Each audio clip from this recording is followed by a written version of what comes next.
मानी का दोस्त होता है काफ़ी परेशान, जिसे देखकर मानी भी परेशान हो जाता है और उसके दोस्त की परेशानी की ऐसी वजह होती है जिसे सुनकर मानी हैरान हो जाता है।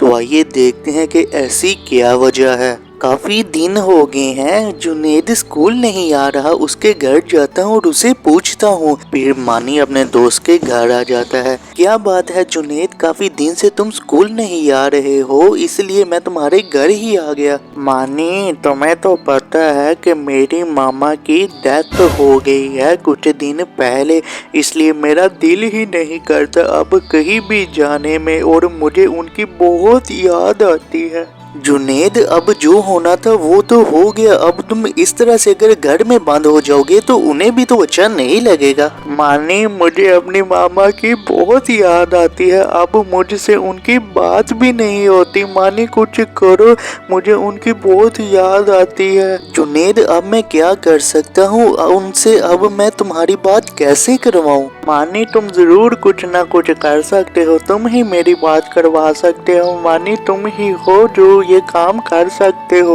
ठीक है जुनैद, मैं कुछ करता हूँ, तुम आ जाना मेरे पास शाम को। फिर मानी घर आ जाता है। जुनैद को तो मैंने कह दिया है कि मैं उसकी मदद करूंगा, लेकिन कैसे करूंगा? हाँ, पापा के मोबाइल में देखता हूँ। मानी का दोस्त उससे अनोखी डिमांड करता है और मानी अपने पापा का मोबाइल लेकर इंटरनेट पर चीजें सर्च करने लग जाता है और कुछ देर के बाद मानी को मिलती है एक ऐसी चीज जिससे वो खुश हो जाता है। तो आइए देखते हैं कि ऐसी मानी को क्या चीज मिली है। जुनैद की मदद के लिए मुझे वो चीज तो मिल गई है, अब बस जुनैद जल्दी से आ जाए। मानी, तुम्हें पता कर लिया है ना कि तुम मेरी मामा से कैसे बात करवाओगे? हाँ हाँ जुनैद, मुझे पता चल गया है, लेकिन वो काम हम यहाँ नहीं कर सकते, हमें बाहर ही जाना होगा। क्या वाकई? चलो फिर मानी, जल्दी से चले हम। क्या बात है, किधर जाने की तैयारी हो रही है तुम लोगों की? मामा जी, जुनैद को एक सवाल की समझ नहीं आ रही, इसलिए मुझे वो अपने घर ले जाने के लिए आया है। मैं उसे समझाकर अभी आ जाता हूँ। हाँ हाँ चलो ठीक है, जाओ, लेकिन ज्यादा देर ना लगाना, जल्दी से वापिस आ जाना। मानी को मिल जाता है अपने दोस्त के प्रॉब्लम को हल करने के लिए एक चीज, लेकिन मानी वो चीज घर में नहीं करना चाहता और वो अपनी मामा से झूठ बोलकर बाहर आ जाता है। तो आइए देखते हैं कि उस चीज से क्या इन दोनों को कोई नुकसान होते हैं या वाकई में ही इनकी मदद होती है। जुनैद, ये एक गेम है, इस गेम से हम मरे हुए लोगों से बात कर सकते हैं। हमें बस इस चीज के ऊपर हाथ रखना है और जैसे ही यहाँ कोई चीज आती है या फिर तुम्हारी मामा आती है तो तुम उनसे बात कर सकोगे। क्या?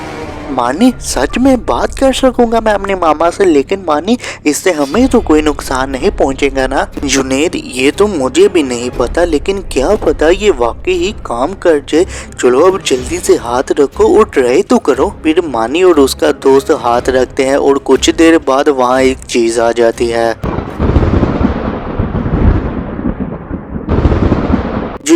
जुनैद, मुझे यहाँ एक चीज की आवाज आ रही है, चलो जल्दी से अपना सवाल पूछो। मामा, क्या आप यहाँ हैं? मुझे आपकी बहुत याद आती है। हाँ हाँ बेटा, मैं यही हूँ, मुझे भी तुम्हारी बहुत याद आती है। मानी अपने पापा के मोबाइल से इंटरनेट पर एक गेम को देखता है और वो अपने दोस्त को बाहर ले आता है और वो गेम शुरू कर देता है, जिसके बाद वाकई ही मानी के दोस्त की मामा आ जाती है और वो अपने दोस्त की बात उसकी माँ से करवा देता है, जिसके बाद जुनैद भी काफ़ी ज़्यादा खुश हो जाता है और कुछ देर बाद वो दोनों वहाँ से आ जाते हैं।